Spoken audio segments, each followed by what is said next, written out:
Dans le bureau de Lee, elle brandit le test de paternité et annonce à Poppy que les résultats prouvent que Tom Star n'était pas le père de Luna.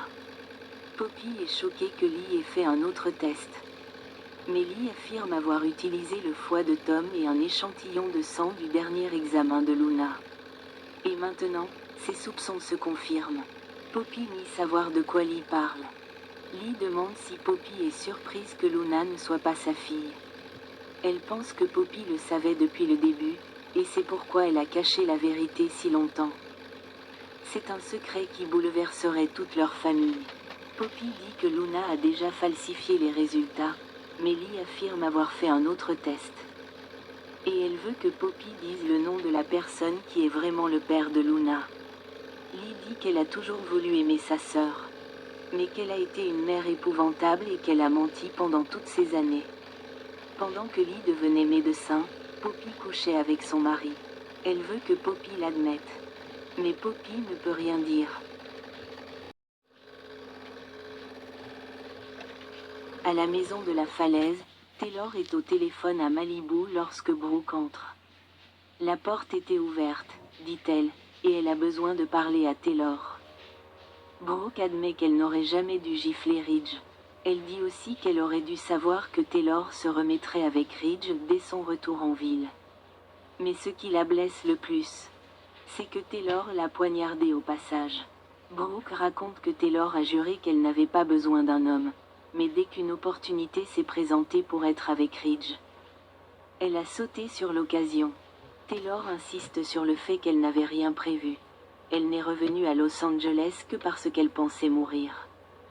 Elle accuse Brooke d'avoir accepté le poste de PDG sans égard pour Ridge, et que c'est sa trahison qui l'a mise dans cette situation. Brooke lui demande si elle doit accepter que Taylor soit avec Ridge maintenant, et Taylor répond qu'il planifie leur avenir. Et elle ne mentira pas. Elle dit que c'est « merveilleux » d'être de nouveau avec lui et que c'est arrivé uniquement parce que Brooke l'a laissé tomber. Au manoir Forrester, Ridge traite Steffi de femme avec un plan. Zane se demande si Hope et Carter se doutent de quoi que ce soit, mais Eric ne le pense pas. Elle a été si prudente jusqu'ici. Zane demande si Brooke est un problème, et Eric demande à Ridge comment ça se passe pour lui maintenant qu'il n'est plus avec elle.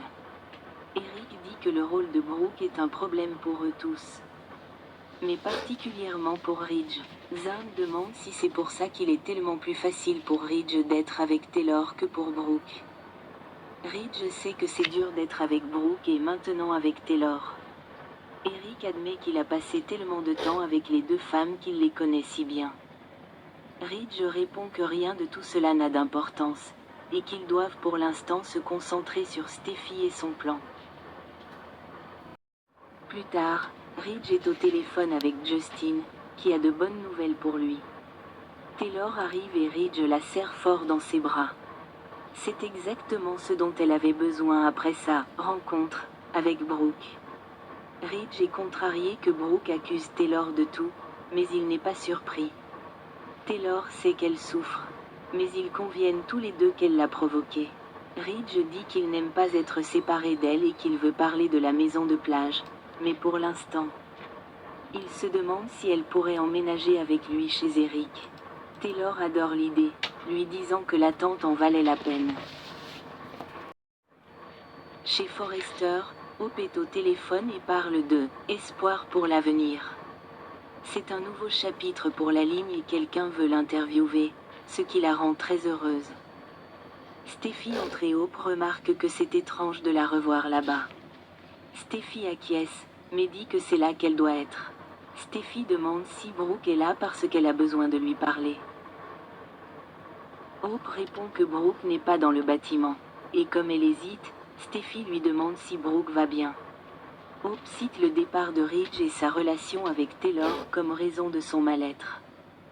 Steffi soupire. Hope demande si Steffi a déjà accepté Brooke, mais Steffi souligne que Brooke et Ridge sont en couple depuis des années. Steffi dit que Brooke a essayé de justifier sa trahison, mais que c'est quand même une trahison envers Ridge. Elle dit que c'est une leçon pour Brooke et Hope, qualifiant cela de karma.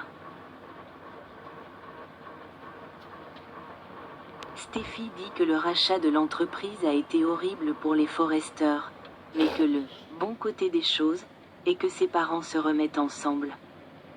Hope lui rappelle que Ridge n'a jamais été forcé d'être avec Brooke.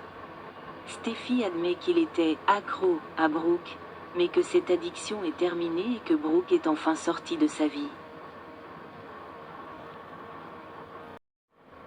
Plus tard, Brooke entre dans le bureau du PDG et Hope dit que Steffi la cherchait. Elle voit bien que sa mère est bouleversée. Brooke dit qu'elle est allée voir Taylor.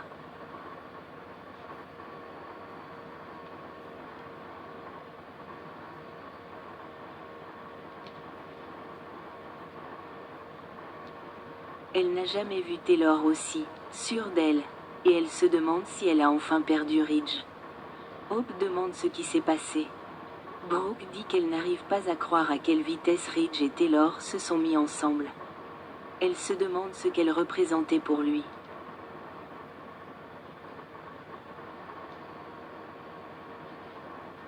Elle pensait qu'ils allaient passer le reste de leur vie ensemble et maintenant, elle ne sait plus ce qu'elle va faire.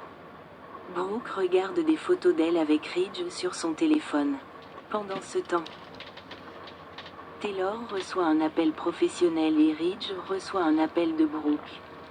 Il lui pose des questions sur son bureau et lui rappelle sa trahison. Elle s'excuse et dit que ce n'est pas la fin pour eux. Il raccroche. Il a l'air frustré tandis que Brooke regarde leurs photos, les larmes aux yeux.